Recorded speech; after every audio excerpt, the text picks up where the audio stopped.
আজকে আমি সেকেন্ড সেমিস্টারে সিইউ বোর্ডের কলেজগুলিতে যে সিবিএসইর একটা পেপার আছে ইএনভিএস, তার কয়েকটা এমন ইম্পর্টেন্ট কোয়েশ্চেন তোমাদের বলবো যেটা পরীক্ষার আসতে বাধ্য, তার মধ্যে থেকেই আসবে।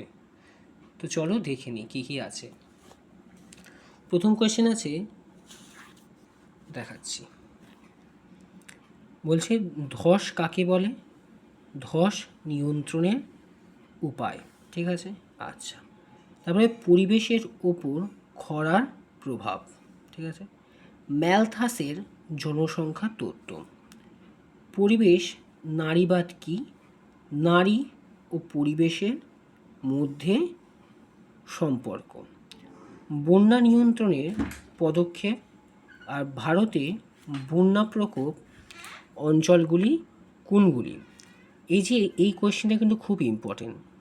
বন্যা নিয়ন্ত্রণের পদক্ষেপ আর ভারতে বন্যা প্রকোপ অঞ্চলগুলি কোনগুলি? এটা অনেকভাবে আসতে পারে। এখানে আসতে পারে যে এই যে প্রাকৃতিক দুর্যোগ বন্যা সম্পর্কে আলোচনা করো, বা এরকম করেও আসতে পারে যে সুনামি সম্পর্কে আলোচনা করো। ঠিক আছে, তা 3 রকমভাবে আসতে পারে। আচ্ছা, তারপর এটা কি আছে? বলছে যে জনসংখ্যা, আচ্ছা এখানে একটা আছে যে জনসংখ্যা বৃদ্ধি পরিবেশ, স্বাস্থ্য ও সমৃদ্ধির ওপর প্রভাব। মানে জনসংখ্যা বৃদ্ধি, এই বৃদ্ধির ফলে, জনসংখ্যা বৃদ্ধির ফলে কী কী হচ্ছে? পরিবেশ, স্বাস্থ্য ও সমৃদ্ধির ওপর কী প্রভাব ফেলছে জনসংখ্যার বৃদ্ধিটা? তারপরে কোয়েশ্চেন, মন্ট্রিল প্রোটোকল কি? এর উদ্দেশ্যগুলি লেখো। এটা খুব ইম্পর্টেন্ট কোয়েশ্চেন, মন্ট্রিল প্রোটোকলটা। তারপর আছে কিয়োটো প্রোটোকল কি? এর উদ্দেশ্যগুলি লেখো। সব কিন্তু এই সিবিএসইর ইএনভিএস পেপারে 5 নম্বরটাই আসবে, 5 নম্বর। আর এমসিকিউ ছাড়া, এসিকিউ ছাড়া তেমন কিছু আসবে না। তা ব্যাপারটা বলছে যে এই কিয়োটো প্রোটোকল আর এর উদ্দেশ্য, এটা খুব ইম্পর্টেন্ট বললাম। কাম্য জনসংখ্যা কি? আর ভারতে জনসংখ্যা বন্টন সমান নয় কেন? এই যে কাম্য জনসংখ্যা কি আর ভারতের জনসংখ্যা বন্টন। ঠিক আছে।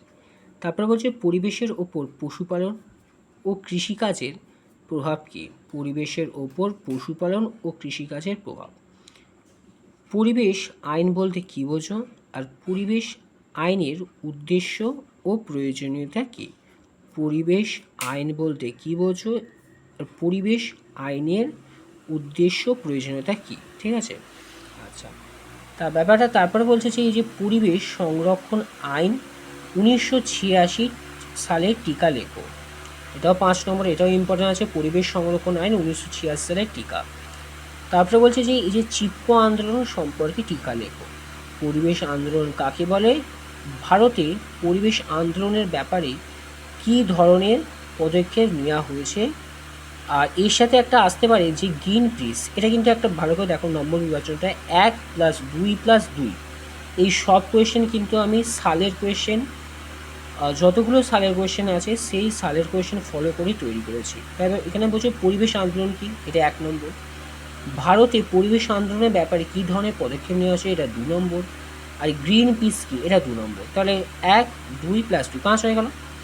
তারপর আছে সুনামি সম্পর্কে আলোচনা করো। এটা কিন্তু খুব ইম্পর্টেন্ট বললাম। বন্যা আসতে পারে, বন্যা নিয়ন্ত্রণ উপায় বা সুনামি সম্পর্কে আসতে পারে। ঠিক আছে। তারপরে প্রাকৃতিক দুর্যোগ ভূমিকম্প সম্পর্কে আলোচনা করো। যে কোনো একটা প্রাকৃতিক দুর্যোগ আসতে পারে, সে বন্যা হোক বা সুনামি হোক। তো বলে দিলাম। মন্ট্রিল প্রোটোকল আগে যেটা ছিল খুব ইম্পর্টেন্ট। আর আরেকটা আছে কনভেনশন অন বায়োলজিক্যাল ডাইভার্সিটি কি? এটাও ইম্পর্টেন্ট।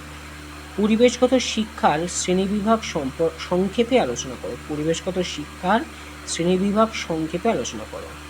পরিবেশগত শিক্ষার জন্ম সম্পর্কে আলোচনা করো। পরিবেশগত শিক্ষার জন্ম সম্পর্কে আলোচনা করো। পরিবেশগত শিক্ষা বলতে কী বোঝো? আর আরেকটা হচ্ছে যে এই সুযোগ, পরিবেশগত শিক্ষার সুযোগ আর পরিবেশ সচেতনতা কী? এটা ধরো এরকম আসতে পারে, পরিবেশগত শিক্ষা বলতে কী বোঝো? এটা 2।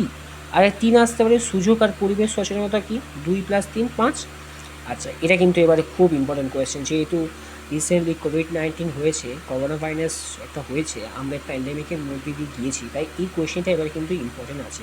এটা আমাদের সিলেবাসের মধ্যেই আছে। এই কোভিড-19 বা করোনা ভাইরাস সম্পর্কে আলোচনা করো। ঠিক আছে? এই কোয়েশ্চেনের বাইরে পরীক্ষায় কোয়েশ্চেন আসার খুবই কম সম্ভাবনা আছে, তাই এই কোয়েশ্চেনগুলো ভালো করে পড়ো, এই কোয়েশ্চেনের মধ্যেই আসবে।